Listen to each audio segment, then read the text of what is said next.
जय हिंद, वंदे मातरम, राम राम। सभी को एक बार फिर से आपका अपने यूट्यूब चैनल में तहे दिल से स्वागत करता हूं। जैसा कि आप सभी को मालूम है कि मैं आपके लिए रोज़ाना साइंस की क्लास लेकर आता हूं। साइंस की क्लास में आप सभी का स्वागत है। साइंस में फिजिक्स, भौतिक विज्ञान के कुछ महत्वपूर्ण क्वेश्चन लेकर आया हूँ। तो प्यार साथियों, सभी बच्चे जल्दी से जुड़ जाइए, फटाक से क्लास को कर दीजिए लाइक और शेयर। तो शुरू करते हैं आज का सेशन। साइंस की क्लास आपकी चली हुई है। तो साइंस में जो है भौतिक विज्ञान के महत्वपूर्ण प्रश्न लिए गए जो बार बार परीक्षाओं में पूछे जाते हैं। ठीक है, टेक्निकल एग्जाम में साइंस के भौतिक विज्ञान के प्रश्न अक्सर आपको देखने को मिलेंगे। तो उसमें हमने जो है प्रश्न लिए गए हैं। तो आशा करता हूँ कि आप लोगों को क्लास अच्छी लग रही होगी और आप लोग स्वस्थ होंगे, अच्छे होंगे और मस्त होंगे, और परिवार में भी एकदम मस्त होंगे। शुरू करते हैं आज का सेशन। क्वेश्चन आपकी स्क्रीन पर है। द्रव्यमान बटे आयतन होता है। द्रव्यमान बटे आयतन क्या होता है? घनत्व, संवेग, जड़त्व या बल। चार ऑप्शन आपके नीचे दिए गए, जल्दी से बताएं भाई। बिल्कुल। तो प्यारे साथियों, यदि बात करें density equals to mass upon volume होता है, तो इसका आंसर हो जाएगा क्या? घनत्व। ऑप्शन नंबर ए के साथ जो जा रहे हैं वे सही हो जाता है। प्रत्येक क्वेश्चन में आपको 5 सेकंड का समय दिया जाएगा। तो मैं चाहता हूं कि आप लोग 5 सेकंड के समय के अंतराल में आप लोग वर्क करें। ठीक है, बहुत बढ़िया। अगला क्वेश्चन आपकी स्क्रीन पर है साथियों। क्वेश्चन क्या कहता है? किसी पदार्थ का प्रति इकाई आयतन पर द्रव्यमान क्या कहलाता है? किसी पदार्थ का प्रति इकाई आयतन पर द्रव्यमान क्या कहलाता है? ऊर्जा, द्रव्यमान, घनत्व या द्रव्य। एक बार फिर से, किसी पदार्थ का प्रति एकांक आयतन पर द्रव्यमान क्या कहलाता है? तो प्यार साथियों, चार ऑप्शन आपके नीचे दिए गए, जल्दी से बताएं फटाक से क्या हो जाएगा। तो प्रति एकांक आयतन पर, ठीक है, पर द्रव्यमान क्या कहलाता है? तो घनत्व कहलाता है। कैसा? घनत्व क्या हो जाएगा? डी बराबर एम बटे वी। तो एक बराबर द्रव्यमान क्या कहलाता है? घनत्व के बराबर होगा। ठीक है, ऑप्शन नंबर क्या हो जाएगा भाई? सी वाला सही हो जाएगा, घनत्व। ठीक है, बहुत बढ़िया। अगला क्वेश्चन चलते हैं। अगला क्वेश्चन ये हो चुका है, दोबारा से आ गया है, तो इसी के साथ अगला क्वेश्चन आपकी स्क्रीन पर है साथियों। देखिए, यदि किसी वस्तु का भार 200 न्यूटन है तो इसका द्रव्यमान ज्ञात कीजिए। यदि जी का मान कितना है? 10 मीटर प्रति सेकंड स्क्वायर है। तो एक बार फिर से, यदि किसी वस्तु का भार 200 न्यूटन है तो इसका द्रव्यमान ज्ञात करो। तो प्यार साथियों, द्रव्यमान ज्ञात करना है तो कितना आ जाएगा? 200 न्यूटन। और एफ बराबर एम में से निकाल लेंगे। एम का मान ज्ञात करना है, 10 ये रहा। तो 10, 0 से 0 कैंसिल। ये कितना हो जाएगा? 20। द्रव्यमान का ही में होता है, किलोग्राम में होता है। तो ऑप्शन नंबर क्या हो जाएगा? 20 किलोग्राम हो जाएगा। ठीक है, बहुत बढ़िया। क्योंकि 20 किलोग्राम जो है आइडेंटिटी है मास की, द्रव्यमान की। ठीक है, बहुत बढ़िया। अगला क्वेश्चन देखिए, बल बटे त्वरण। बल बटे त्वरण किसके बराबर होता है? यदि बात करें एफ बराबर एम में की, आपने पढ़ा ही होगा। ठीक है, तो एम बराबर क्या हो जाएगा? एफ बटे ए। ए क्या है? त्वरण है। तो एम एफ बटे ए क्या हो जाएगा? एम के बराबर हो जाएगा। तो इसका आंसर हो जाएगा ऑप्शन नंबर सी। जो साथी, जो बच्चे, जो दोस्त ऑप्शन नंबर सी के साथ जा रहे हुए सही हो जाता है। ठीक है, अगला क्वेश्चन पर चलते हैं भाई। आशा करता हूँ कि ये बात आपको समझ आ गई होगी। इसी के साथ अगला क्वेश्चन है भाई, निम्नलिखित में से कौन त्वरण के मान को गुरुत्व के कारण प्रभावित नहीं करता? निम्नलिखित में से कौन त्वरण के मान को गुरुत्व के कारण प्रभावित नहीं करता? चार ऑप्शन आपके नीचे दिए गए हैं। द्रव्यमान, शीर्षलंब, पृथ्वी का आकार या गहराई। तो जल्दी से बताएं फटाक से कौन सा ऑप्शन सही हो जाएगा। तो प्यारे साथियों, त्वरण का मान जो है, त्वरण के मान को गुरुत्व के कारण प्रभावित नहीं करता। कौन? द्रव्यमान। ऑप्शन नंबर क्या हो जाएगा? ए वाला सही हो जाएगा, द्रव्यमान। नेक्स्ट क्वेश्चन पे चलते हैं प्यारे साथियों। क्वेश्चन नंबर नेक्स्ट आपकी स्क्रीन पर है साथियों। क्वेश्चन नंबर नेक्स्ट क्या कहता है? इंपॉर्टेंट पर्सन है सारे के सारे। ठीक है, जो भी आप लोग टेक्निकल एग्जाम दोगे, SSC, CGL, SSC, MTS, CHSL, CPO, CGL और railway, RRB, NTPC, RRB group D, जिसके 22 जनवरी से फॉर्म डाले जाने वाले हैं। तो भाई आपके 32,000 फॉर्म आने वाले हैं। तो प्यारे साथियों, सभी बच्चे जल्दी से तैयारी में जुट जाइए भाई। 450 न्यूटन भार वाली लड़की का द्रव्यमान क्या होगा? 450 न्यूटन भार वाली लड़की का द्रव्यमान क्या होगा यदि चार ऑप्शन आपके नीचे दिए गए। तो प्यारे साथियों, यदि बात करें जी के मान को हम क्या करेंगे, तो इसमें जी का मान नहीं दिया हुआ है, तो जी का मान जो नहीं दिया होता तो 9.8 मीटर पर सेकंड हम इसका आंसर ले लेंगे।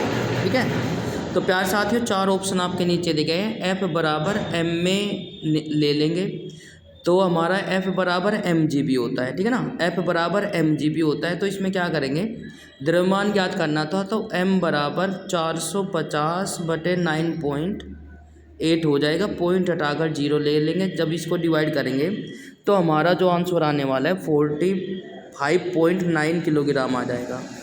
ठीक है, ऑप्शन नंबर डी वाला सही हो जाएगा। ये बात क्लियर हो गई होगी बिल्कुल। आगे चलते हैं, अगला क्वेश्चन आपकी स्क्रीन पर है साथियों। अगला क्वेश्चन क्या कहता है, जल्दी से देखिए भाई। एक वस्तु का भार 980 न्यूटन है, यदि गुरुत्वीय त्वरण 9.8 मीटर पर सेकंड स्क्वायर हो तो वस्तु का द्रव्यमान ज्ञात करें। तो वस्तु का द्रव्यमान ज्ञात करें, चार ऑप्शन आपके नीचे दिए गए। सेम पर्सन द्रव्यमान फाइंड करना था, तो ये कितना हो जाएगा 980 बटे कितना हो जाएगा भाई 9.8 से डिवाइड करेंगे तो कितना हो जाएगा 9800 हो जाएगा। और तो 98 से करेंगे तो 100 किलोग्राम आ जाएगा, क्योंकि 98 से 98 को डिवाइड करेंगे तो 1 आ जाएगा और ये 2 जीरो एज सच, तो 100 हो जाएगा इसका मास। ठीक है, समझ आ गई बात। बिल्कुल डरना नहीं है, बिल्कुल भी आप लोगों के साथ है, टेंशन लेने की कोई आवश्यकता नहीं है, आसान तरीके से हो सकते हैं। सभी क्वेश्चन हार्ड नहीं होते और सभी क्वेश्चन जो है आसान भी नहीं होते। तो किसी ऑब्जेक्ट का नियत है रहता है, स्थान बदलने पर भी नहीं बदलता। क्या रहता है भाई, नियत क्या रहता है, वेग, द्रव्यमान, गति, भार। तो प्यार साथियों जल्दी से बताइए फटाक से क्या होता है। यदि कोई ऑब्जेक्ट हमारे पास है, देखो पदार्थ भी कह सकता है, ऑब्जेक्ट भी कह सकता है, बॉडी भी कह सकता है, नियत रहता है, उसका स्थान बदलने पर भी उसको नहीं बदलता, तो ये हो जाएगा द्रव्यमान। स्थान भी बदल लीजिए तो वो 20 किलोग्राम का है तो 20 किलोग्राम का ही रहेगा। ठीक है, तो ये काफ़ी महत्वपूर्ण हो जाता है। प्यारे बच्चों जल्दी से देखिए फटाक से आ जाइए। अगला क्वेश्चन चलते हैं। अगला क्वेश्चन आपकी स्क्रीन पर आ चुका है साथियों। अगला क्वेश्चन क्या है, किसी पिंड का संवेग 50 किलोग्राम प्रति मीटर पर सेकंड है, यदि वेग इतना हो तो उस पिंड का द्रव्यमान ज्ञात करिए। तो P बराबर mv हो जाएगा भाई, P बराबर mv। ये फॉर्मूला आपने छोटी क्लास में पढ़ा होगा। P इक्वल्स टू mv हो जाएगा। तो संवेग आपको दिया हुआ है, तो संवेग की वैल्यू हो जाएगी 50 इक्वल्स टू v की वैल्यू कितनी हो जाएगी, v द्रव्यमान ज्ञात करना है, v 5 है तो इसका हो जाएगा m का मान फाइंड कर लेंगे, 5 से इसे डिवाइड करेंगे 10 आ जाएगा। तो द्रव्यमान कितना आ जाएगा 10 किलोग्राम। देखो इसमें 10 दो वैल्यू दी हुई है, एक तो 10 n दिया हुआ है, एक 10 kg दिया हुआ है। तो मास हमेशा जो है किलोग्राम में होता है, न्यूटन में नहीं होता। तो ऑप्शन नंबर क्या हो जाएगा, डी वाला सही हो जाएगा। ठीक है, डी वाला सही हो जाएगा। बहुत बढ़िया। अगला क्वेश्चन आपकी स्क्रीन पर आ चुका है साथियों। किसी पिंड का संवेग 50 किलोग्राम है, ये शायद हो चुका है बिल्कुल, 10 किलोग्राम आ जाएगा इसका आंसर। अगला क्वेश्चन देखिए फटाक से क्या हो जाएगा भाई। यदि बल F तथा त्वरण A दिया गया हो तो वस्तु का द्रव्यमान m ज्ञात करें। करने का सूत्र देखें। तो प्यारे साथियों P बराबर mv हो जाएगा और m का मान हो जाएगा ज्ञात करके P/v। राइट, तो प्यार साथियों जल्दी से देखें। यदि इसने कहा कि वस्तु का द्रव्यमान, सॉरी माफ़ी चाहता हूँ, ये संवेग में आ गया, तो हमें चाहिए किसमें, F और M और A में। तो F बराबर m में हो जाएगा। m में फॉर्मूला पढ़ा है न्यूटन का, द्वितीय नियम है। तो प्यार साथियों इसमें m निकाल लेंगे तो F/A आ जाएगा। राइट, तो कौन सा ऑप्शन सही हो जाएगा, ऑप्शन नंबर सेकेंड वाला सही हो जाएगा। बहुत अच्छे। जो साथी ऑप्शन नंबर बी के साथ जा रहे हुए सही हो जाता है बिल्कुल। इसी के साथ क्वेश्चन नंबर नेक्स्ट पर चलते हैं। क्वेश्चन नंबर नेक्स्ट क्या कहता है, निम्नलिखित में से कौन सा उदाहरण न्यूटन की गति के पहले नियम को दर्शाता है, न्यूटन की गति के पहले नियम को दर्शाता है। तो प्यार साथियों यदि बात करें न्यूटन के पहले नियम की, उसने कहा था इसे जड़त्व का नियम भी कहते हैं। न्यूटन ने बताया था कि जब कोई वस्तु गतिमान अवस्था में है तो वह गतिमान अवस्था में ही रहेगी, यदि कोई वस्तु विराम अवस्था में है तो विराम अवस्था में ही रहेगी, तो उसे ही न्यूटन का पहला नियम कहते हैं। तो प्यार साथियों जल्दी से देखिए, जब हम पैदल चलना बंद कर दें तो साइकिल धीमी होना शुरू हो जाती है। तेजी से आती हुई क्रिकेट गेंद को पकड़ने के समय क्षेत्र रक्षक चलती गेंद के साथ धीरे धीरे अपने हाथ चलाने पीछे की ओर ले जाता है। एक बस अचानक रुक जाती है जब यात्रियों को पीछे की ओर झटका लगता है, ठीक है, और एक रॉकेट लॉन्च करता है। तो प्यार साथियों इसका जो है ये पहले उसका उदाहरण जो है हो जाएगा ऑप्शन नंबर सी हो जाएगा। मैंने कहा कि जब कोई वस्तु यदि गतिमान अवस्था में है तो वह गतिमान अवस्था में रहेगी, यदि वह विराम अवस्था में है तो विराम अवस्था में रहेगी। जैसे ही आपने देखा होगा जब आप कभी बस में बैठे होंगे तो बस में बैठने के साथ यदि गाड़ी एकदम स्मूथली चल रही है और अचानक जो है ब्रेकर आने पर आपको नहीं मालूम होता तो आपकी बॉडी जो है पर्टिकुलर वर्क करती रहती है, गति करती रहती है मोशन में। तो आपकी जो बॉडी मोशन में रहेगी, एकदम ब्रेक लगाने के बाद आपका जो नीचे का हिस्सा रहेगा वो एकदम रेस्ट में आ जाएगा और ऊपरली जो बॉडी रहेगी, ऊपर का हिस्सा जो रहेगा वो एकदम मोशन में रहेगा और नीचे का हिस्सा विराम में आ जाएगा। तो इसलिए बस में बैठे यात्री के अचानक रुक जाने पर यात्री पीछे की ओर झुक जाते हैं, ठीक है ना। अगला क्वेश्चन आपकी स्क्रीन पर आ चुका है साथियों, जल्दी से देखिए फटाक से। यदि हम पेड़ की शाखा को तेजी से हिलाए तो कुछ पत्तियां पेड़ से अलग हो जाती है, यह किसका कारण है? ये भी अच्छा क्वेश्चन है भाई।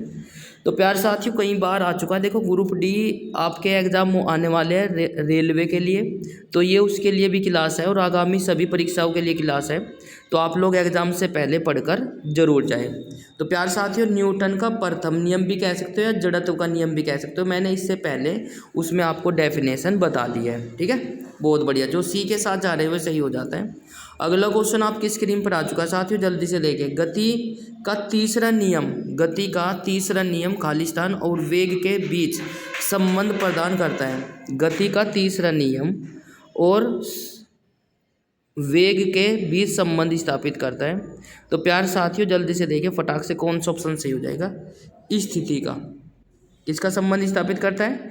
स्थिति का। यदि बात करते हैं तो प्यार साथियों v² माइनस के u² बराबर 2as, ठीक है, स्थिति का संबंध स्थापित करता है, ये हो जाएगा भाई। अगला क्वेश्चन देखिए फटाक से क्या हो जाएगा भाई। अगला क्वेश्चन है 3 kg की एक पिस्तौल 3 किलोग्राम की एक बंदूक से 180 मीटर प्रति सेकंड के वेग से एक 40 ग्राम की गोली क्षैतिज रूप से चलाई जाती है। पिस्तौल का प्रतिघाती वेग कितना होगा? एक बार फिर से 3 किलोग्राम की एक पिस्तौल से 180 मीटर पर सेकंड वेग से एक 40 किलोग्राम की गोली क्षैतिज रूप से चलाई जाती है, तो पिस्तौल का प्रतिघाती वेग कितना होगा? तो प्यार साथियों आप लोगों को ये बताना है। तो इसमें देखिए फटाक से क्या हो जाएगा, एक फॉर्मूला हो जाएगा, पिस्तौल का संवेग बराबर गोली का संवेग। तो यदि बात करें mv, क्योंकि हमने कहा पिस्तौल भारी है और गोली का द्रव्यमान छोटा है, p बराबर mv पिस्तौल का संवेग और इसका वेग। तो प्यार साथियों जैसे ही हम इसको लेकर चलते हैं तो इसकी वैल्यू निकाल कर चलेंगे भाई। ये कितना हो जाएगा, m की वैल्यू फाइंड करनी है, ठीक है। तो प्यारे साथियों जल्दी से देखिए फटाक से क्या हो जाएगा, v की कितनी वेग से पीछे जाएगी, तो 3000 ग्राम इंटू वी बराबर कितना आ जाएगा, 40 इंटू 180। अब 2 जीरो से 2 जीरो कैंसिल, 3 छंग 18 और भाई 10 से इसे करेंगे तो 10 छक्चों 24 2.54 आ जाएगा माइनस में, क्योंकि पिस्तौल जो है पीछे की ओर चलेगी। माइनस जो शो कर रहा है वो पीछे की ओर को अपोजिट डायरेक्शन को शो कर रहा है, तो 2.4 आ जाएगा, क्योंकि छक्चों 24 और 10 इससे भाग देंगे, देखो 10 ये बचा हुआ है भाई, तो 10 से भाग देंगे तो एक पहले इस पर पॉइंट आ जाएगा, 2.4 आ जाएगा, ठीक है। अगला क्वेश्चन देखिए फटाक से क्या हो जाएगा भाई। अगला क्वेश्चन है किसी वस्तु के संवेग परिवर्तन की दर बल की दिशा में आरोपित असंतुलित बल के समानुपाती होती है, इस नियम को क्या कहा जाता है? एक बार फिर से, किसी वस्तु के संवेग परिवर्तन की दर बल की दिशा में आरोपित असंतुलित बल के समानुपाती होती है, इस नियम को क्या कहा जाता है? 4 ऑप्शन आपके नीचे दिए गए, जल्दी से बताइए फटाक से कौन सा ऑप्शन सही हो जाएगा। ठीक है, तो प्यारे साथियों जल्दी से बताइए फटाक से कौन सा ऑप्शन सही हो जाएगा। 4 ऑप्शन आपके नीचे दिए गए। तो इसी के साथ समय समाप्त। न्यूटन की गति का दूसरा नियम, न्यूटन की गति का दूसरा नियम एक बार फिर से रिपीट कर देता हूँ। किसी वस्तु के संवेग परिवर्तन की दर बल की दिशा में आरोपित असंतुलित बल के समानुपाती होती है, इस नियम को क्या कहा जाता है? तो ये हो जाएगा वो न्यूटन की गति का दूसरा नियम। ठीक है, अगला क्वेश्चन आपकी स्क्रीन पर आ चुका है साथियों। गति का दूसरा नियम से संबंध बताइए। गति का दूसरा नियम किससे संबंधित है वो आप लोगों को बताना है। प्रथम नियम, यदि बात करें गति के 3 नियम थे न्यूटन के। एक तो था गति का नियम जिसे जड़त्व का नियम भी कहते हैं, दूसरा था संवेग का नियम, ठीक है, तीसरा था क्रिया प्रतिक्रिया का नियम। ठीक है, तो प्यार साथियों इसमें क्या हो जाएगा? संवेग का नियम हो जाएगा। द्वितीय नियम की बात हुई है, एक बार फिर से रिपीट कर देता हूँ। गति के 3 नियम थे, एक तो पहला था गति का जड़त्व का नियम या गति का प्रथम नियम जिसे कहते हैं, दूसरा संवेग का नियम, तीसरा था क्रिया प्रतिक्रिया का नियम। ठीक है, बहुत बढ़िया। अगला क्वेश्चन आपकी स्क्रीन पर आ चुका है साथियों। न्यूटन का गति का दूसरा नियम बताइए। न्यूटन की गति का दूसरा नियम, तो प्यारे साथियों 2 परस्पर प्रभावी वस्तु पर बलों के बीच संबंध की व्याख्या करना जड़त्व के नियम से भी जाना जाता है, नहीं गलत। बल के प्रभाव को समझने में सहायक है, ऊर्जा संरक्षण के नियम से भी जाना जाता है। तो प्यारे साथियों इसमें ये हमें नियम बताना था, तो कौन सा हो जाएगा प्यारे साथियों? यदि बात करें बल के प्रभाव को समझने में सहायक है, न्यूटन के गति का दूसरा नियम, ऑप्शन नंबर सी वाला सही हो जाएगा। जो बच्चे सी के साथ जा रहे हुए सही हो जाता है। अगला क्वेश्चन आपकी स्क्रीन पर है साथियों। न्यूटन की गति के दूसरे नियम का समीकरण क्या है? न्यूटन की गति के दूसरे नियम का समीकरण क्या है? ठीक है, तो प्यार साथियों 4 ऑप्शन आपके नीचे दिए गए, इंपॉर्टेंट पर्सन है, जल्दी से देखिए फटाक से। ये क्वेश्चन सभी में पूछे जा सकते हैं, आपको पता होना चाहिए। तो प्यार साथियों इसी के साथ हमारा जो आंसर हो जाएगा ऑप्शन नंबर बी वाला सही हो जाएगा। F = ma, न्यूटन का दूसरा नियम का फॉर्मूला है भाई ये। ठीक है, अगला क्वेश्चन देखिए फटाक से क्या हो जाएगा भाई। अगला क्वेश्चन है समीकरण F = ma को न्यूटन का कौन सा समीकरण है? F = ma कौन सा है पहले ही बताकर आ चुका हूँ। न्यूटन का पहला नियम क्या था? जड़त्व का नियम। F = ma यदि बात करें तो ऑप्शन नंबर क्या हो जाएगा? ए वाला सही हो जाएगा। दूसरा नियम है भाई। कौन सा नियम है? दूसरा नियम। तो इसी के साथ हमारा जो आंसर हो जाएगा।